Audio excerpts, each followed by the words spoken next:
ಇನ್ನಿತರ ಎಲ್ಲ ಆಡಳಿತ ಮಂಡಳ ಸದಸ್ಯರೇ, ವೇದಿಕೆ ಮೇಲೆ ಆಸೀನರಾದ ಚಿಕ್ಕೋಡಿಯ ಶ್ರೀಗಳ ಚರಣ ಕಮಲಗಳಲ್ಲಿ ವಂದಿಸಿ, ಮಾಜಿ ಸಂಸದರು ನಮಗೆ ಅತ್ಯಂತ ಹಿರಿಯರು ಮತ್ತು ಹುಕ್ಕೇರಿ ಮಂಟನ ಬೇರೆ ಅಲ್ಲ, ಕತ್ತಿ ಮಂಟನ ಬೇರೆ ಅಲ್ಲ.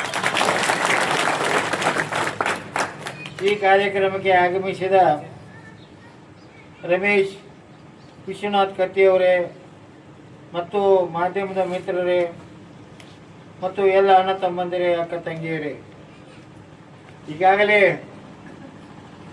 ರಮೇಶ್ ಕತ್ತಿಯವರು ತಮ್ಮ DCC ಬ್ಯಾಂಕದ ಅಧ್ಯಕ್ಷರಾದ ನಂತರ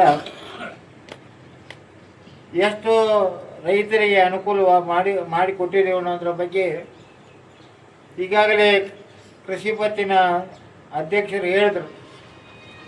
ಸುಮಾರು 4 ಕೋಟಿ ರೂಪಾಯಿಗಳನ್ನು ನಾವು ಬೆಳೆ ಸಾಲ ರೈತರಿಗೆ ಕೊಡುವಂಥ ವ್ಯವಸ್ಥೆಯನ್ನು ಯಾರ ಕಾಲದಾಗ ಮಾಡಿದ್ದೀವಿ? ರಮೇಶ್ ಕತ್ತಿಯವ್ರ ಕಾಲದಾಗ.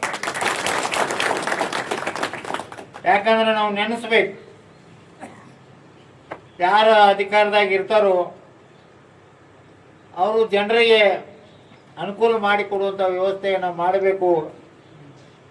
ಆ ಪ್ರಕಾರ ಇವತ್ತು ರಮೇಶ್ ಕತ್ತಿಯವರು DCC ಬ್ಯಾಂಕ್ ಅಧ್ಯಕ್ಷರಾದ ಮೇಲೆ ಎಲ್ಲ ಪ್ರಾಥಮಿಕ ಕೃಷಿ ಪತ್ತಿನ ಸಹಕಾರಿ ಸಂಘಗಳಿಗೆ ಸಾಕಷ್ಟು ಕೃಷಿ ಸಾಲವನ್ನು ಕೊಡುವಂಥ ಒಂದು ಪ್ರಾಮಾಣಿಕ ವ್ಯವಸ್ಥೆಯನ್ನು ಮಾಡಿದ್ದಾರೆ ಅಂತ ಹೇಳಿದಕ್ಕೆ ಭಾಳ ಸಂತೋಷ ಆಗ್ತಿದ್ದಕ್ಕೆ ಈ ಸಂದರ್ಭದಲ್ಲಿ ಹೇಳ್ತಾ ಇದ್ದೇನೆ. ಒಂದು ಮಾತು ನಾವು ಮಾನ್ಯ ಮುಖ್ಯಮಂತ್ರಿ ಹೇಳಿದ್ದೀನಿ, ಸರ್ ನೀವು ಕೃಷಿ ಪತ್ತಿನ ಸಹಕಾರಿ ಸಂಘಗಳಿಗೆ ಪ್ರತಿ ಎಕರೆಗೆ 50 ಲಕ್ಷ ರೂಪಾಯಿ ಕೊಡುವಂಥ ಒಂದು 50,000 ರೂಪಾಯಿ ಪ್ರತಿ ಎಕರೆಗೆ 50,000 ರೂಪಾಯಿ ಕೊಡಬೇಕಂತ ನಾವು ಕೇಳ್ಕೊಂಡಿದ್ದೀವಿ. ಆಮೇಲೆ ಕೃಷಿ ಸಚಿವರ ಹತ್ರ ಹೋಗಿ, ಸರ್ ನೀವು ಬಜೆಟ್ನಾಗ ಘೋಷಣೆ ಮಾಡಿರಿ, ಈಗ ಪ್ರತಿ ಎಕರೆಗೆ 40,000 ರೂಪಾಯಿ ಕೊಡ್ತಾರೆ, ಅದನ್ನು 50,000 ರೂಪಾಯಿ ಮಾಡಿರಿ. ಇವತ್ತಿನ ಪರಿಸ್ಥಿತಿಯಾಗ ಕೃಷಿ ರೈತರಿಗೆ ಸಾಲದ ಅವಶ್ಯಕತೆ ಐತೆ ಅಂತ ಹೇಳಿದಾಗ ಮುಖ್ಯಮಂತ್ರಿಗಳು ಹೇಳಿದರು, ಬಜೆಟ್ನಾಗ ಘೋಷಣೆ ಮಾಡೋಕ್ಕಿಂತ ಒಂದು ಪ್ರಸ್ತಾವನೆ ಕೊಡಪ್ಪ, ನಾವು ಮಾಡಿಕೊಡ್ತೇವೆ ಅಂತ ಹೇಳಿದ್ದಾರೆ ಅವರು. ಅದಕ್ಕೆ ನಾನು ಹೋರಾಟ ಮಾಡಿ ಬರುವ ದಿನಗಳಲ್ಲಿ ಪ್ರತಿ ಎಕರೆಗೆ 50,000 ರೂಪಾಯಿ ರೈತರಿಗೆ ಕೈಗೆ ಮುಟ್ಟುವಂಥ ವ್ಯವಸ್ಥೆಯನ್ನು ಕೂಡ ಮಾಡ್ತೇನೆ. ಮತ್ತೊಂದು ಮಾತು ಹೇಳಿದ್ರು, ಬಂದ ಮ್ಯಾಗ ನಿಮ್ಮ ಸಂಕೇಶ್ವರದಿಂದ ಖಡಕ್ನಾಡ್ ತನಕ ಒಂದು ಬಸ್ ಪ್ರಾರಂಭ ಮಾಡಿರ್ತೇವೆ. ಹಲವಾರು ವರ್ಷಗಳಿಂದ ಆ ಬಸ್ಸು ನಡೀತಾ ಇತ್ತು. ಆದರೆ ಕಳೆದ 4-5 ವರ್ಷದಲ್ಲಿ ಆ ಬಸ್ಸನ್ನು ಬಂದ್ ಮಾಡಿದರು.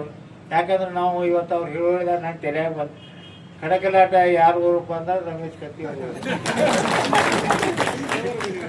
ಇದು ಮಾಡಾಕಬೇಕಲ್ಲ, ಯಾಕಂದ್ರೆ ಖಡಕಲಾಟ ಊರು ತಾಯಿ ಊರ, ರಮೇಶ್ ಕತ್ತಿ ಅವರು ಉಮೇಶ್ ಕತ್ತಿ ಅವ್ರ ಊರ ತಾಯಿ ಊರ ಖಡಕಲಾಟ. ಆ ಒಂದು ತಲೆ ವಿಚಾರ ಇಟ್ಕೊಂಡ ತಕ್ಷಣ ನಾಳೆ ಅಥವಾ ನಾಡದ ಆ ಬಸ್ಸನ್ನು ಪ್ರಾರಂಭ ಮಾಡ್ತೇನೆ. ಈ ಸಂದರ್ಭದಲ್ಲಿ ನಮ್ಮ ಸಂಸ್ಥೆಗೆ ಏನಾದರೂ ಸಹಾಯ ಸಹಕಾರ ಬೇಕಾದ್ರೆ ರಮೇಶ್ ಕತ್ತಿ ಅವ್ರು ನಂಗೆ ಹೇಳ್ಬೇಕು, ಇಲ್ಲಿ 10 ವಾಟಕ ದುಡ್ಡು ಕೂಡ ಅಂತ ಹೇಳಿದ್ರೆ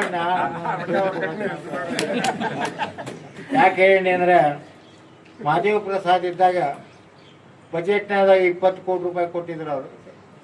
ಈ ಕೃಷಿ ಪತ್ತಿನ ಸಹಕಾರಿ ಸಂಘಗಳಿಗೆ ಕಟ್ಟಡ ಕಟ್ಟಲಿಕ್ಕೆ 20 ಕೋಟಿ ರೂಪಾಯಿ ಕೊಟ್ಟಿದ್ರು. ಅದ್ರ ಮ್ಯಾಗ ಒಂದು ದುಡ್ಡು ಕೊಟ್ಟಿಲ್ಲ.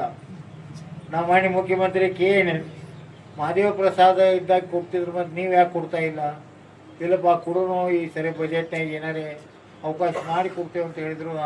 ಆ ದೃಷ್ಟಿಯಿಂದ ನಾನು ಹೆಚ್ಚಿಗೆ ಮಾತಾಡಿದೆ. ಇನ್ನೂರು ಶ್ರೀಗಳ ಮಾತಾಡೋರಾದರು ಮತ್ತು ನಾನು ಕೂಡ ಎಲ್ಲರೂ ಹೋಗೋದೇನೆ.